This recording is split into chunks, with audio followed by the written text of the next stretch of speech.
My name is Hannah, and if you had told me 1 year ago that I would inherit $11 million and nearly die on the same day, I would have laughed in disbelief. But life has a cruel sense of irony. I remember the moment so clearly. I had just left the lawyer's office papers still fresh in my hands, heart pounding with a mix of grief and amazement. My Uncle James, the man my family barely spoke about, had passed away and left everything to me. $11 million. The number kept echoing in my head. 11 million. Enough to erase debts, buy a home, maybe even give my husband Eric the freedom to finally live out his artistic dreams. The rain had begun as a light drizzle that afternoon, streaking against my windshield while I drove down Highway 65. I had tucked a small watch box on the passenger seat, a gift for Eric. It was meant to be symbolic, a new beginning for us. My hands gripped the steering wheel tighter than usual as I rehearsed the words I would say. I imagined his face when I placed the watch in his hand and whispered the truth about our future. I thought his eyes would soften the tension that had strained. Our marriage would finally dissolve. But as I tried to picture his smile, the world shifted. Out of the corner of my eye, a semi-truck 2 lanes over began to swerve. Its tires screamed against the wet pavement. The massive trailer jackknifed with a force that seemed to split the air itself. I jerked the wheel hard to the right, but it was useless. Time slowed. The impact was deafening. Metal tore apart around me, glass shattered into 1,000 shards, and the airbag slammed against my chest. The watchbox flew open in front of me. For a split second, I saw the expensive timepiece spinning in the air as if mocking the dreams I had just formed. Then everything went black. When I opened my eyes again, it wasn't to Eric's familiar voice or his warm hand holding mine. It was to the antiseptic sting of hospital air, the cold weight of monitors beeping in a rhythm that didn't feel like my own heartbeat. Pain exploded through every part of me. My ribs screamed with each shallow breath. My right leg felt like it was filled with fire. I tried to move, but my body betrayed me. "Easy," a nurse said, her voice soft yet firm. "You need to stay still. Stay still." As if that were possible, when I realized the man I loved most in this world was not there. Hours passed, then days. Still no sign of Eric, no call, no flowers, not even a message. I tried to believe he was overwhelmed, that maybe he didn't know how to handle the shock, but deep down, fear gnawed at me. When I finally reached him on the phone, his voice was sharp, annoyed. "I'm busy. I'll come when things calm down. No warmth, no love, just cold distance." That moment hurt worse than the crash itself. And here I am lying broken in a hospital bed, replaying the accident in my mind like a cruel film stuck on repeat. One question haunts me more than the pain, more than the fear of recovery. Why isn't my husband here? Before I go further, I need to ask you something. Where are you listening from right now? Drop it in the comments below, and if stories like this hold, you make sure to subscribe so you never miss what happens next. Because the truth is, my accident was only the beginning. What came after shattered every illusion I had about love, loyalty, and family. And as you'll see, the crash that nearly killed me wasn't the worst part of my story.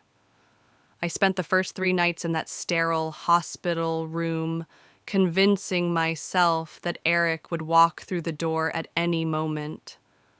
I imagined the way he would brush my hair back, the way he used to whisper, "You're tougher than you know." But the door never opened. Only the steady hum of machines kept me company. Each passing hour deepened the ache in my chest, not from broken ribs, but from the emptiness of his absence. On the 4th day, I could not take it anymore. My hands shook as I reached for the phone on the tray beside me. I dialed his number again, straight to voicemail, again, straight to voicemail. Finally, I heard the tone of his voice sharp and impatient. "I'm busy, Hannah. You'll have to wait. I'll come when things calm down." Wait. I lay there with metal rods in my leg, 3 broken ribs, a concussion, and he told me to wait. His words cut deeper than any of my injuries. The man who once promised to love me through sickness and health sounded like a stranger. For the first time, a thought struck me that I had never dared to consider. Maybe Eric did not want to be here at all. I showed the text to my nurse, Sarah. She frowned, her brows knitting together. That doesn't sound right.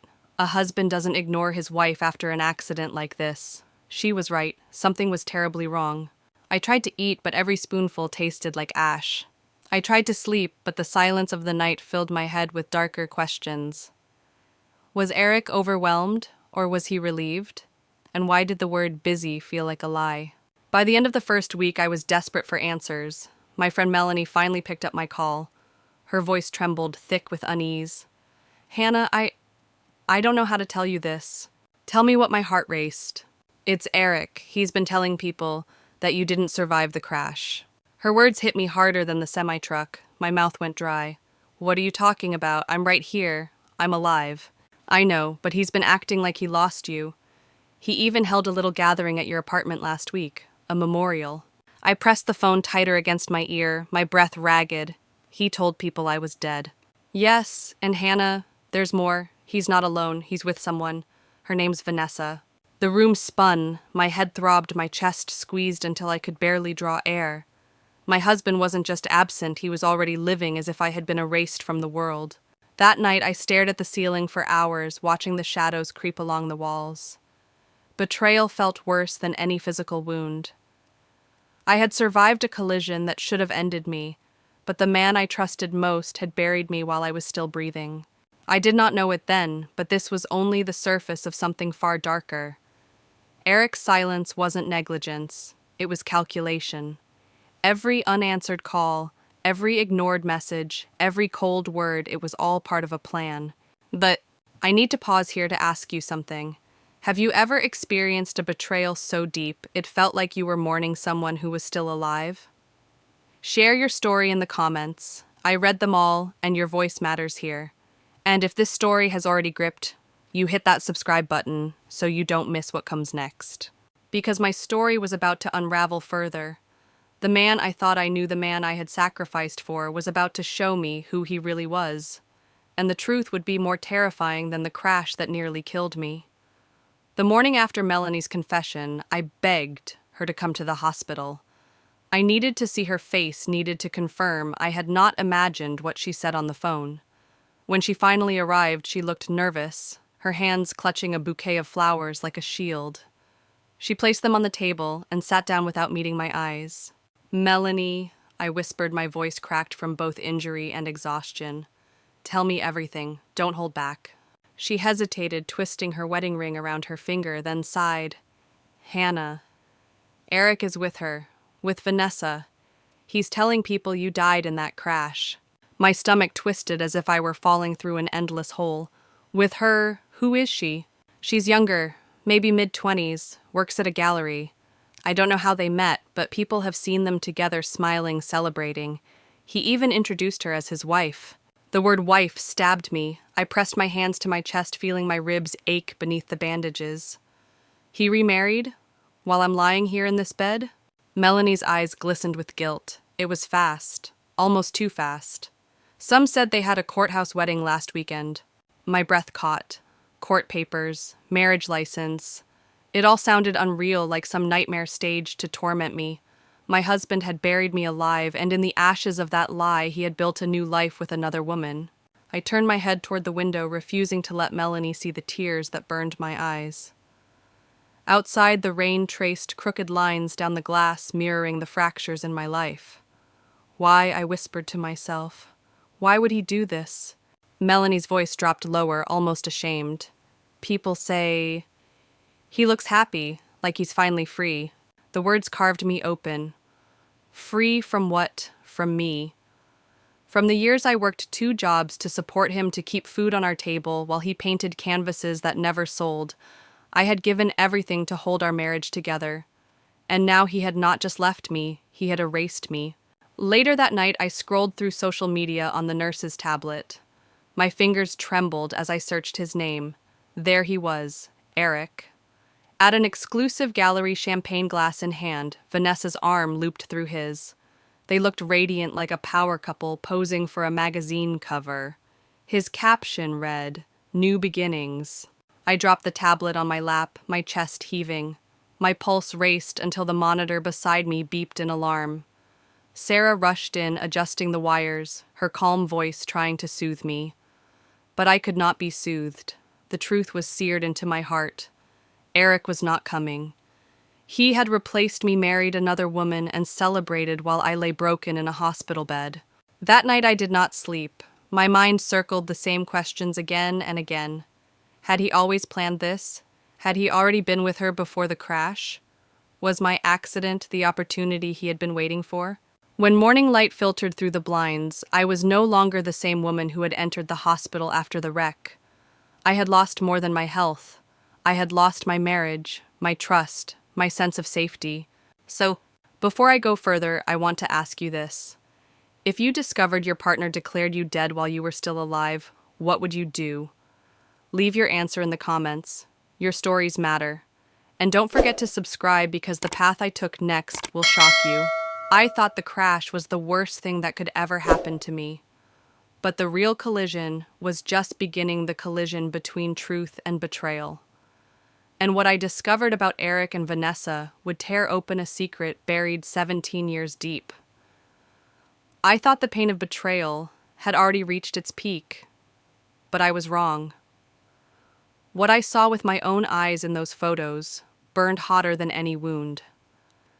Eric, the man who once vowed to stand by me through every storm, was smiling beside Vanessa as though I had never existed. Their champagne flutes glistened in the gallery lights, a perfect image of a couple celebrating a bright future. My own body ached in that hospital bed, stitched and broken, while my husband celebrated new beginnings with another woman. I stared at that caption, "New Beginnings," 2 words that cut deeper than any knife. New beginnings for him meant an ending for me. I was the discarded chapter in his book, tossed aside so he could paint a different story. Sarah, my nurse, sat at the edge of my bed, her eyes scanning the photos with disbelief. "Hannah, this isn't just cruel. This is calculated.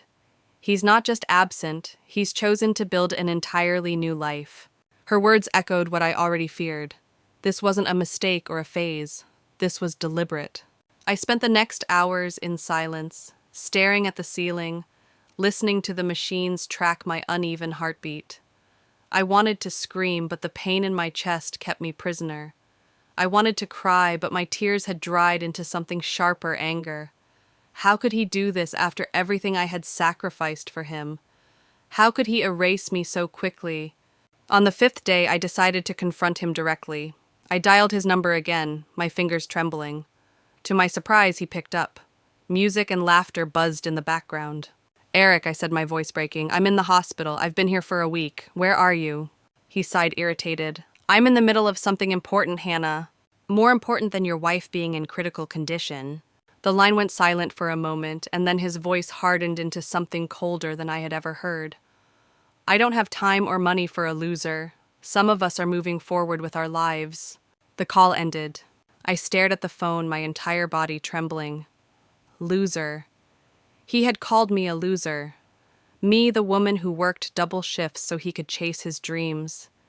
Me, the woman who believed in him when no gallery would. And now, at my weakest moment, he had dismissed me as though I were nothing. When Sarah found me an hour later, sobbing into the thin hospital sheets, she didn't try to offer false comfort. She simply held my hand. "He's shown you who he is," she whispered. "Believe him."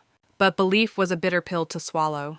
For the next 2 days I refused food. I drifted between restless sleep and hollow wakefulness. The machines beeped, the doctors spoke, but their voices sounded distant. What was the point of surviving a crash if my life had already been destroyed? Dr. Jessica Parker, the hospital psychologist, came into my room on the 7th day. Petite, calm, but with eyes that saw through me. She didn't waste time on platitudes.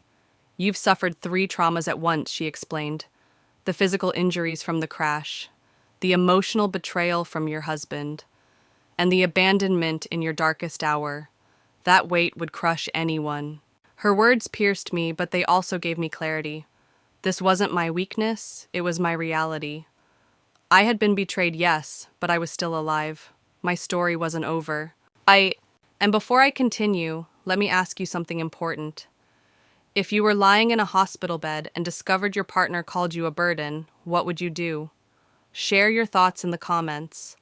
And if this story has gripped you so far, subscribe so you don't miss what happens next because the worst was yet to come.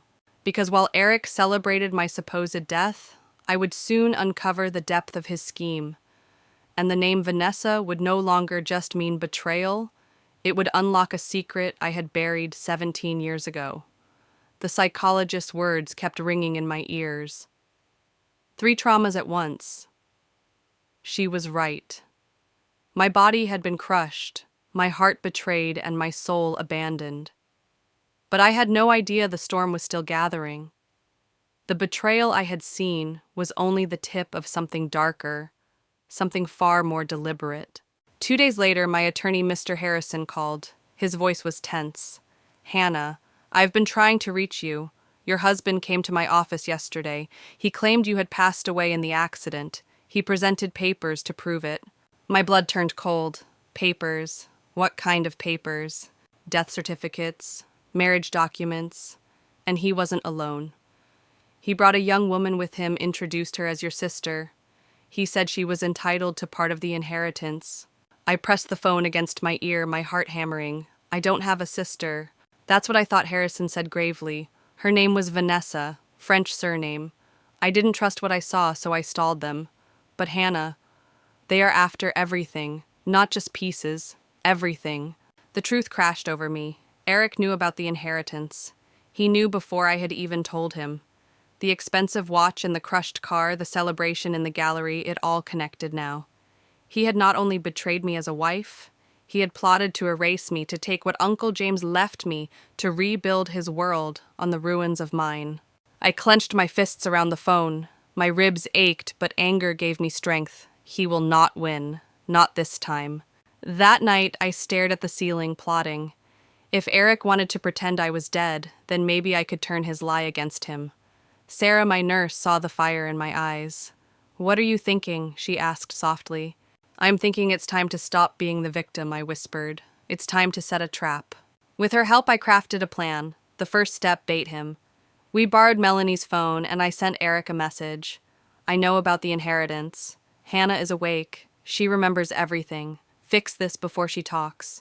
His reply came within minutes. "We'll handle it today. Delete this message." My pulse quickened. He was coming. He thought he could finish what he started. But this time I would not be powerless.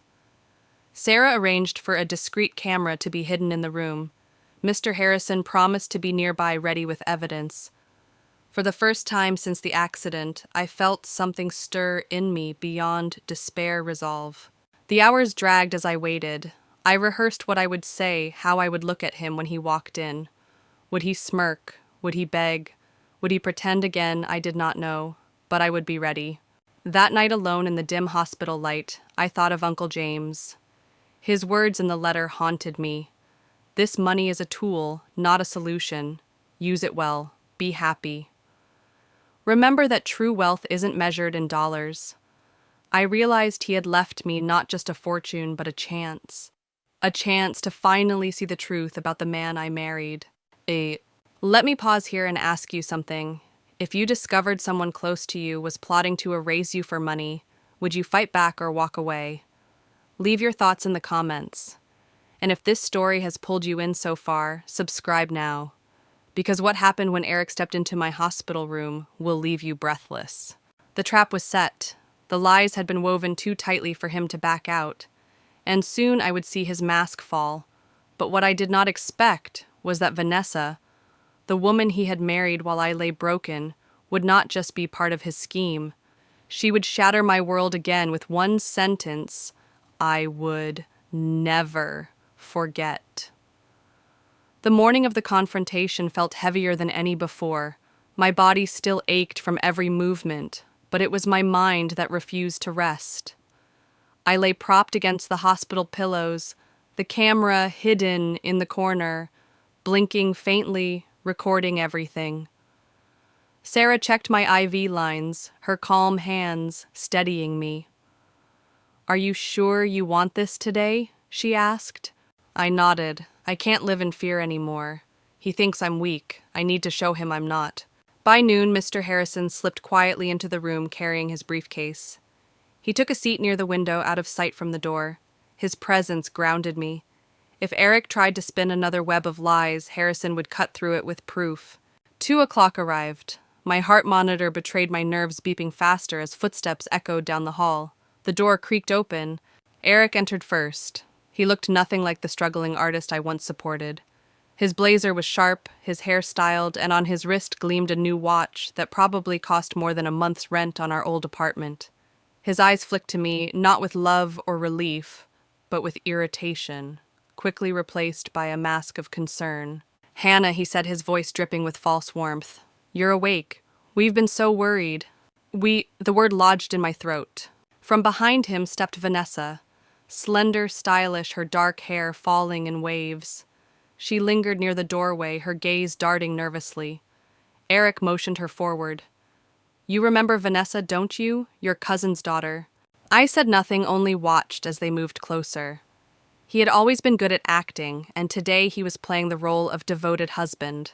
He pulled out a folder from his inner pocket. "The doctors told me you might struggle with your affairs for a while. These are just simple forms giving me temporary authority to handle things, just until you're better." I almost laughed. The audacity was staggering. Did he truly think I would sign away my life while lying in a hospital bed? I met his eyes. "You mean the $11 million I inherited?" For the first time, his composure cracked. A flicker of surprise darted across his face, quickly smothered by a smile. "Yes, of course. Such a blessing, but a heavy burden. Stress could slow your recovery. I only want to help." I wanted to scream at him, but I forced my voice to stay calm. "Is that why you blocked my accounts? Changed the locks? Told my friends I was dead?" His jaw tightened. "You're confused. The medication?" Before he could finish, Mr. Harrison stood from the shadows, his voice steady. Or maybe she's finally seeing clearly. Eric spun around, his face blanching. "Who the hell are you?" "Harrison, her attorney. And I've seen the forged death certificates you paraded in my office." He placed a tablet on the tray, pressing play. Footage rolled of Eric and Vanessa presenting those fake documents. "Enough," Eric snapped, lunging forward, but Sarah stepped in, her voice sharp. "Touch it and hospital security will be here in seconds." In that tense silence, Vanessa finally stepped closer, her eyes fixed on me. She studied my face as though seeing a reflection she didn't understand. Then her lips trembled and her words dropped like a thunderclap. "Oh my God," she whispered, "she's my mother." The room froze, my breath caught. Eric's hand shot out, gripping her arm. "Shut up, stick to the plan." But Vanessa tore her gaze from him and looked back at me, her eyes brimming with tears. Her voice shook as she reached into her purse, pulling out a worn photograph. "I've been looking for you my entire life." She held out the image, a teenage girl cradling a newborn. Her face was younger, tear-streaked, but unmistakable. It was me. The world tilted, my heart racing. The secret I had buried 17 years ago was alive in front of me. And before I tell you what happened next, I need to ask. If someone you thought was your enemy suddenly claimed to be your child, how would you react? Drop your thoughts below and make sure to subscribe, because the truth that came after her words changed everything I thought I knew. The photograph trembled in Vanessa's hands as if it carried the weight of both our lives. My breath caught, my ribs screamed with each inhale, but I couldn't look away. The young girl in the picture, tear-streaked, frightened, was me. 17 years ago, holding a newborn I was never allowed to keep. Eric's grip on her arm tightened. "Enough, Vanessa. She's confused. Don't listen to her." But Vanessa's eyes were locked on mine, and I saw the recognition bloom there like a fire. "I've carried this photo since I was old enough to understand it," she whispered. "It was the only link to my birth mother. You. I've searched for you my whole life." The air in the room shifted. My heart monitor beeped erratically, betraying my spiraling emotions. I wanted to reach for her, to hold her, to say I never forgot, but Eric's presence loomed, poisoning the moment. I steadied my voice, forcing myself to speak despite the lump in my throat. "I was 18. My parents hid the pregnancy. They sent me to an aunt in another town. After you were born, I was allowed to hold you once before they arranged a closed adoption. I thought the picture was gone forever." Tears streaked Vanessa's cheeks. "It was given to my adoptive parents. They told me it was the only thing that came with me. They never lied about me being adopted, but I wanted to know who you were.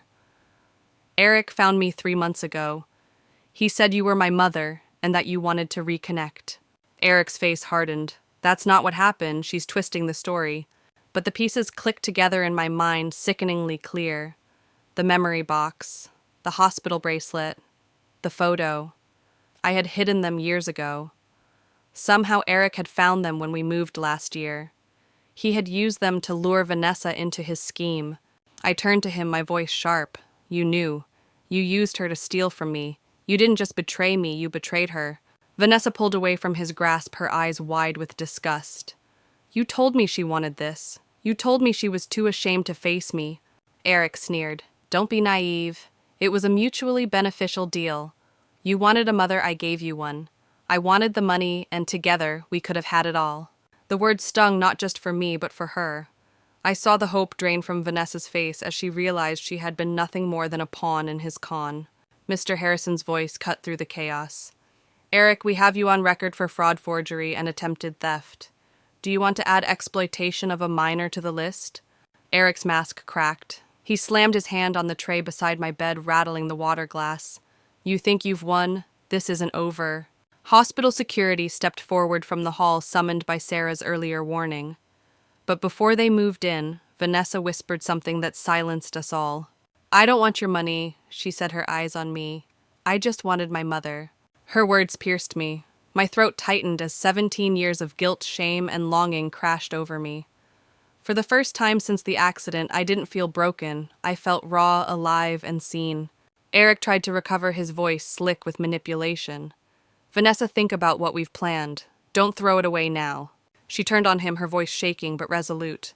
You used me. You never cared about me or her. I'm done. And now I need to ask you something. If you discovered the person you trusted most was only using you as a pawn, would you walk away or fight back? Tell me in the comments. And if you want to hear how this confrontation exploded, make sure you subscribe, because the moment Eric's mask truly shattered, everything changed. The lies had unraveled. The truth about my daughter stood in front of me, and the man I once called my husband was about to lose the only power he thought he had left. The room was suffocatingly silent after Vanessa's declaration. My chest rose and fell, with ragged breaths, the monitor beside me beeping out of rhythm. Eric's mask of control cracked further with every second of silence. But Vanessa stood her ground, her fingers still clutching that photograph like a lifeline. I forced myself upright despite the stabbing pain in my ribs. My eyes met hers.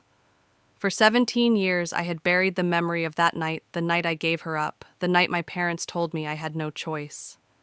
And now, the child I once held for a single trembling hour was in front of me. I never stopped thinking about you, I whispered, my voice raw. Not one day passed where I didn't wonder who you had become. Her lips trembled. Then why didn't you find me? Tears stung my eyes. Because I thought you deserved better. I was 18, scared, with no money and no support. My parents told me adoption was the only way to give you a chance at life. I believed them, but it broke me. Eric scoffed, stepping forward, his blazer brushing against the bed rail. Touching, but irrelevant. She's here now, and with her the money stays in the family. All we need is your signature. He tapped the papers on the tray, his voice firm, commanding. Vanessa flinched back, staring at him as if seeing him clearly for the first time. You knew all along, and you still lied to me. He sneered, his voice dropping low. I gave you what you wanted. A mother. Don't act like you're innocent in this. Her hand shook, but her voice didn't. I never wanted money. I wanted the truth. You used me. The security camera hidden in the corner captured every word. Harrison leaned forward, his voice like a blade. Eric, you've just admitted to fraud, coercion, and deception. Do you really want to keep digging? Eric's eyes flicked toward the door, calculating, desperate, but Sarah stepped in, her hand raised. Try to leave and security will drag you out. You're cornered. The tension snapped like a wire. Eric slammed his fist on the bed frame, the noise sharp in the stillness. You think you can outplay me? I've survived worse than this. But Vanessa didn't flinch. She pulled the photo tighter to her chest and looked at me with tears glistening in her eyes. I don't care about his lies. I just want to know if you're really my mother. I reached out my hand, trembling, every muscle in my body screaming from the effort. When my fingers brushed hers, a lifetime of silence shattered. Yes, I breathed. I am. The words hung in the air like a verdict. Eric's face twisted in fury. This is ridiculous. She's confused, manipulated. None of this matters. But it did matter. It mattered more than the inheritance, more than the betrayal, more than anything Eric could threaten. In that moment, I realized he had no power left. Because the truth, the bond between mother and daughter, was stronger than his lies. Vanessa collapsed into the chair beside me, clutching my hand. 17 years, she whispered. I thought you didn't want me. I wanted you so much it broke me to let you go, I said, my voice shaking. And I will spend the rest of my life proving it. Eric lunged forward again, but Harrison snapped the tablet shut. That's enough. Every word has been recorded. Every lie. Every threat. You're finished. Before I reveal what happened next, let me ask you something. If a secret you buried for half your life suddenly came back in the form of a child, how would you face it? Share your thoughts below. And don't forget to subscribe, because the twist that came after this moment shattered not only Eric's plan, but also everything I thought I knew about myself. The mask was off, the lies exposed, but the confrontation wasn't over. Because Eric wasn't done fighting, and the next move he made would force us all to the breaking point. Eric's face twisted as if the ground had slipped from under him. The carefully rehearsed role of the grieving husband was gone. In its place was raw anger, ugly and desperate. He pointed a finger at Vanessa, his voice rising. You don't understand what's at stake here. Without me, you're nothing. Without me, you'll never have access to what's rightfully yours. Vanessa recoiled, but she didn't let go of my hand. Her voice cracked, but her resolve was clear. I don't want the money, Eric. I never wanted the money. I just wanted the truth. I squeezed her hand, my ribs aching, but my voice steady. And now you have it. The truth. You have me. For a moment, the room felt suspended between two worlds, the family I had found, and the man who wanted to erase it. Mr. Harrison leaned forward, calm but firm. Eric, you've already crossed into criminal territory. Fraud, forgery, bigamy. Every second you stay here makes it worse. But Eric only laughed bitterly. Crimes. Do you think the police will care? Money talks louder than the truth, and with $11 million I can make anything disappear. His arrogance was suffocating, yet beneath his bravado I saw the flicker of fear. He knew his plan was collapsing. He knew we had him cornered. Still he refused to surrender. Sarah stepped closer, her arms folded. Hospital security is outside. One word from me and you'll be dragged out in cuffs. Eric glared at her, then back at me. His voice dropped into a hiss. Don't think this is over, Hannah. You owe me. Everything I gave up for you, everything I sacrificed, it was all for us. And this is how you repay me. I couldn't hold back anymore. My voice shook, not with fear, but with fury. You sacrificed nothing. I was the one working nights, paying bills, carrying us both while you chased empty dreams. You didn't love me. You loved what I gave you. And when I couldn't give any more, you threw me away. Vanessa's voice joined mine, trembling but fierce.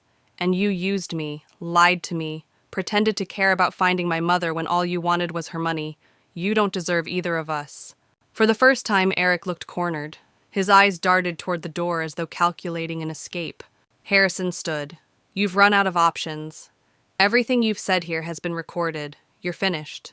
Eric clenched his fists, his chest heaving. For a terrifying second, I thought he might lunge at me. My heart monitor spiked. Sarah tensed, ready to call security. But then he froze, his jaw, tight eyes burning into me. This isn't the end, he spat, turning abruptly toward the door. You'll regret this. 2 security officers stepped into the room before he could move another inch. Their presence filled the doorway, blocking his exit. Eric sneered, but his confidence faltered. He looked back one last time, his expression a storm of rage and desperation. Then the guards closed in around him. The door shut, leaving only the echo of his threat behind. I exhaled, my body trembling, the beeping monitor finally slowing. Vanessa's hand was still wrapped around mine, her eyes red, but unbroken.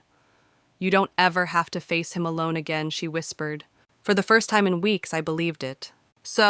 And before I tell you how that moment changed everything, let me leave you with this. What would you do if the person you trusted most turned out to be your greatest enemy? Comment below and make sure to subscribe, because what came after this confrontation wasn't just about betrayal. It was about uncovering a secret so deep it would change the course of my life forever. The confrontation was over, but the war wasn't finished. Because Eric's downfall had unlocked something even bigger, the truth about the inheritance, the will, and the bond between mother and daughter that no money could ever replace. The silence after Eric's removal was almost louder than his threats. I sat there trembling, every nerve in my body buzzing with adrenaline. My ribs ached, my leg throbbed, but none of it compared to the storm in my chest. For the first time since the crash, the danger wasn't on the highway. It had been sitting across from me in human form. Vanessa sat on the edge of my bed, her eyes glassy, the photograph still clutched in her hand. "I don't understand," she whispered. "How could he fool me like that? How could I believe him?"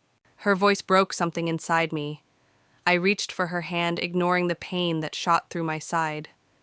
"Because you wanted to believe Vanessa. You wanted love. You wanted answers. He knew that, and he used it." She shook her head, tears spilling. "I feel so stupid." I squeezed her hand tighter. "No, don't you dare blame yourself. He's a predator. You were his target. That's on him, not you." Mr. Harrison stepped forward, adjusting his glasses. "Vanessa, you need to understand Eric's plan was elaborate, but it wasn't flawless. We have recordings, documents, and witnesses. He can't escape this." Her shoulders sagged with relief, but her eyes flicked back to me. "And us. What happens now? You're my mother, but we don't know each other. 17 years is a long time." The words cut deep because she was right. A lifetime had stretched between us. "Then we start small," I said softly, "one day at a time, if you'll let me." For a moment, the bitterness in the room softened, replaced by something fragile but real. But Harrison wasn't finished. He pulled a folder from his briefcase, setting it gently on my lap. "Hannah, there's something else you need to see. James's will has a clause. If you had died without children, part of the estate would have gone to charity. But with a direct descendant..." He looked meaningfully at Vanessa. "Everything remains in the family." The realization slammed into me. That's why Eric needed her.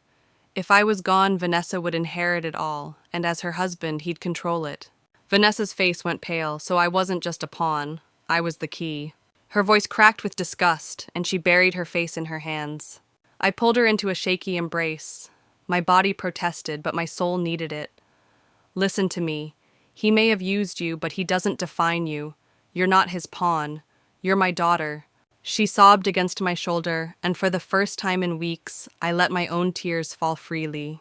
Eric's schemes had nearly destroyed me, but in exposing them, he had also exposed a truth I never thought I'd hold in my hands again. My daughter, flesh of my flesh. Harrison cleared his throat gently. "We'll move forward with charges. Fraud, forgery, bigamy, attempted grand theft. He's looking at serious prison time. But Hannah, you need to be prepared. He won't stop trying. He may still have allies. Stay vigilant." I nodded, wiping my tears. The fight wasn't over, but I wasn't alone anymore.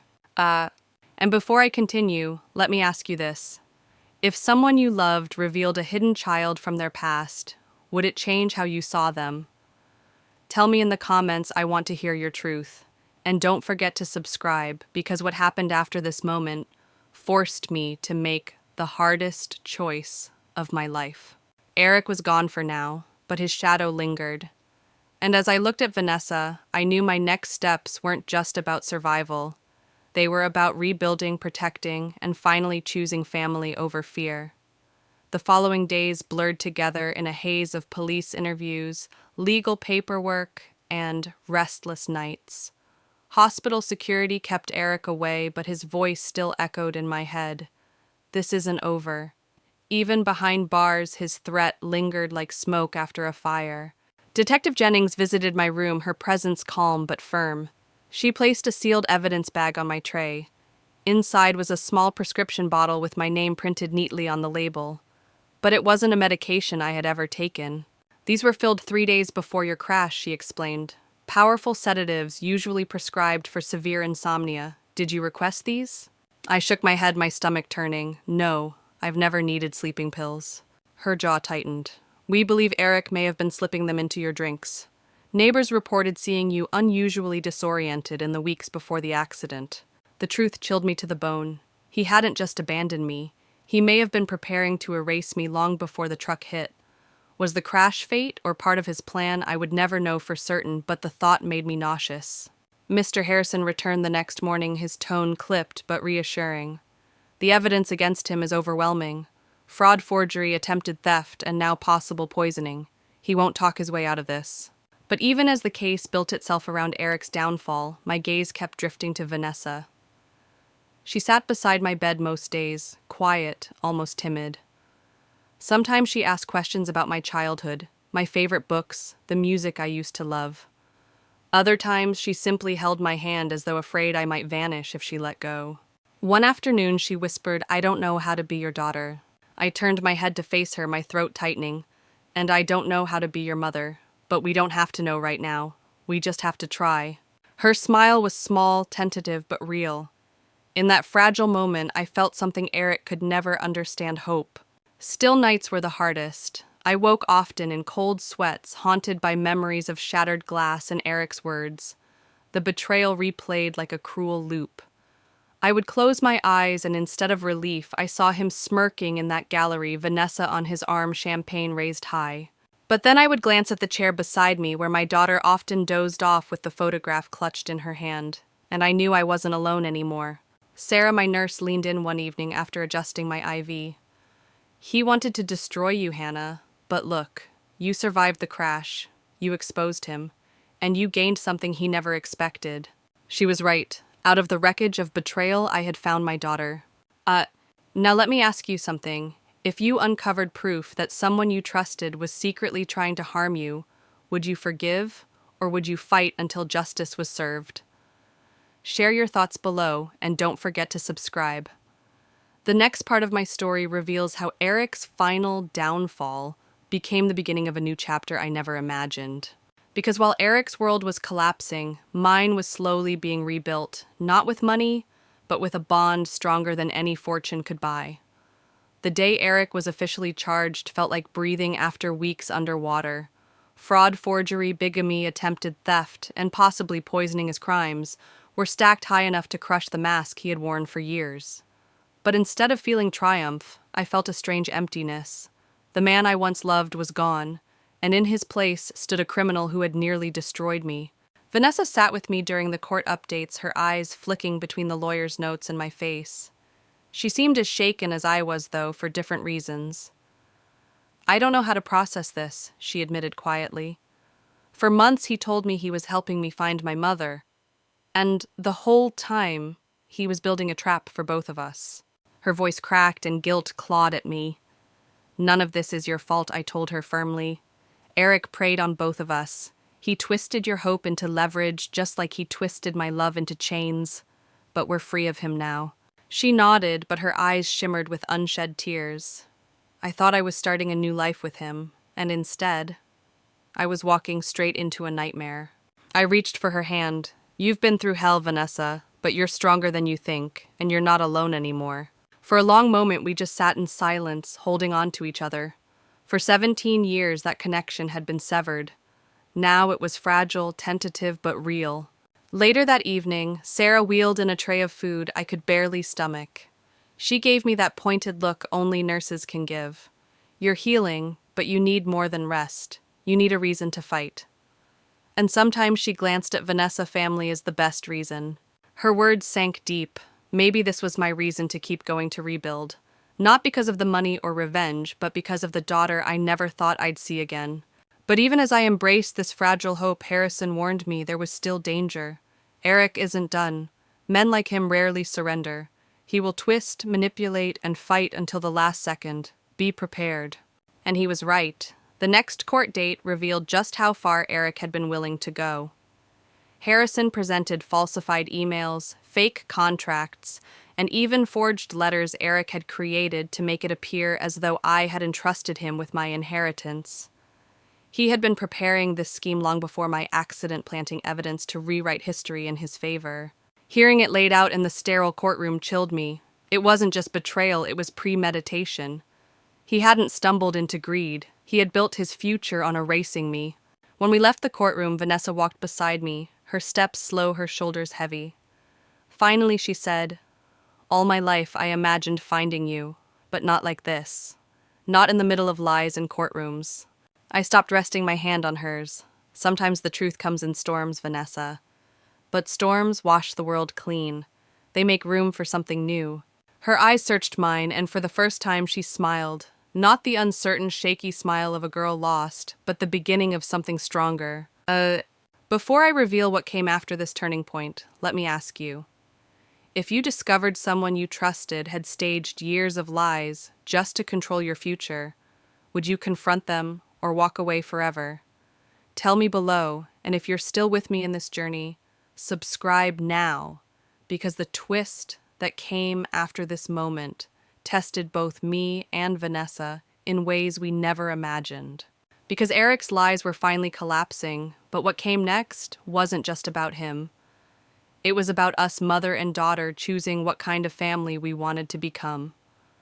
After weeks of hearings, endless paperwork, and too many sleepless nights, I finally left the hospital. My body was frail, my leg still wrapped in braces, but I was alive and free. Yet the question remained, where would I go? My old apartment was poisoned with Eric's lies. The locks changed the walls, tainted with memories I could never scrub clean. Vanessa was the one who broke the silence as we sat together by the hospital window. "You could come with me," she offered, her voice timid but hopeful. "My place isn't big, but it has an elevator, and I'd like the chance to know you." I hesitated, touched but wary of becoming a burden. "You're young, Vanessa. You shouldn't have to nurse me back to health." She leaned forward, her eyes steady. "I'm not offering out of obligation. I want this. We lost 17 years. I don't want to lose another day." Her words pierced through my hesitation, but it was Sarah, my nurse, who suggested something that shifted everything. "What about your uncle's estate? The countryside property is sitting empty. It could be a fresh start for both of you." The thought rooted itself in me like a seed. The sprawling Victorian home where I'd once wandered as a child, now mine. It would need work, yes, but it carried no ghosts of Eric, no shadows of betrayal. Just space to breathe, to heal, and maybe to build a new kind of family. When I told Vanessa, her eyes lit up with cautious excitement. "It's far from the city, but maybe distance is exactly what we need." A week later, she drove me there. Snow dusted the fields as the estate came into view. The house rose from the landscape like something out of a dream, wide porches, tall windows, and the weight of history in its walls. I had seen it as a child through Uncle James's eyes, but standing there, now battered, yet unbroken, it felt like it belonged to me for the first time. We moved in slowly, our lives colliding in small but meaningful ways. Vanessa sang in the mornings while making coffee, filling the quiet halls with life. I discovered she had my stubborn streak, the same furrow in her brow when she concentrated. She learned that I could not function without silence until my second cup of coffee. At first we circled each other carefully, testing the waters of a bond neither of us knew how to navigate. But each small ritual, shared meals, movie nights, on the old couch, walking slowly along the frost-kissed property as my strength returned, stitched something back together. Physical therapy sessions became victories we celebrated. From wheelchair to walker, then to crutches, every milestone was marked with Vanessa cheering like I'd won an Olympic medal. Sometimes she'd bring cupcakes from the local bakery as if to say, "See, we're building something sweet again." But the emotional healing was harder. Nights were still heavy with nightmares. I woke sometimes gasping, haunted by Eric's sneer, by the memory of shattered glass. And yet instead of facing the darkness alone, I'd find Vanessa sitting with me, her presence steady, her hand warm over mine. "This house is too big for just two people," she said one evening as we stood by the porch watching the sun set. "But maybe that's a good thing. Maybe it means there's space to grow." Her words struck me. She wasn't just talking about the house, she was talking about us. And before I tell you how our life in that estate transformed everything, let me ask you. If life gave you a second chance to rebuild family from broken pieces, would you take it or walk away, afraid of more pain? Share your answer below. And if you want to walk with me through this new chapter, Subscribe now, because what happened next showed me that even betrayal can bloom into something extraordinary. The house wasn't just a place to heal my body. It became the soil where the roots of a new family began to grow messy, imperfect, but ours. The estate slowly became more than just walls and windows, it became a sanctuary. Each creak of the old floors, each draft through the tall windows, reminded me that this house carried history, but it was ready to hold new beginnings. Vanessa and I began settling into rhythms that felt almost normal. Breakfast together, therapy visits, evenings spent watching the fire crackle in the hearth. For the first time in months, life didn't feel like survival. It felt like healing. Still, Eric's shadow loomed. The legal battle pressed forward, each court date peeling back more layers of his deception. Mr. Harrison visited often, updating me on his downfall. "He's looking at serious time," he said, during one meeting, flipping through files. Fraud, forgery, attempted grand theft, bigamy, and possible conspiracy to commit harm. The evidence is airtight. I wanted to feel satisfaction, but instead, I felt weary. Eric had stolen years of my life, love I could never reclaim. Seeing him in that courtroom hunched in an orange jumpsuit, I didn't feel revenge. I felt relief that the nightmare was finally closing. Vanessa accompanied me to one of the hearings. She sat beside me, her hand gripping mine as Eric was led into the courtroom, his face pale, stripped of the arrogance he once wore like armor. His eyes searched for me, but I didn't flinch. For 7 years, I had been blind to who he really was. Not anymore. "Do you still love him?" Vanessa whispered as we waited for the judge. I shook my head steady. No. I mourn the person I thought he was, but that man never existed. Eric was just a character he created like one of his paintings. Beautiful on the surface, hollow underneath. Her eyes softened. "You're stronger than I thought I'd be if I were you." Maybe, but strength, I realized, wasn't about never breaking. It was about surviving the breaks, then choosing to rebuild anyway. Back at the estate, life blossomed. Vanessa, inspired by everything she had endured, enrolled in psychology classes. She dreamed of helping other adoptees and birth parents navigate reunions. Watching her take those steps filled me with pride. Out of the ashes of betrayal, she was forging a purpose of her own. As for me, I decided to honor Uncle James's legacy in a way that felt true. With Harrison's help, I established a charitable foundation in his name, dedicated to supporting young single mothers and promoting ethical adoption practices. The irony was not lost on me. What had once been my greatest wound could now become a lifeline for others. We began planting a garden together, the two of us, turning over soil, laying down roots. It felt symbolic, each seed a promise that something beautiful could grow from broken ground. Vanessa would laugh as we worked, her hair falling into her face, her hands stained with dirt. And I found myself smiling more than I had in years. But the scars remained. Some nights I still woke in a sweat heart, racing with memories of shattered glass and Eric's cold voice.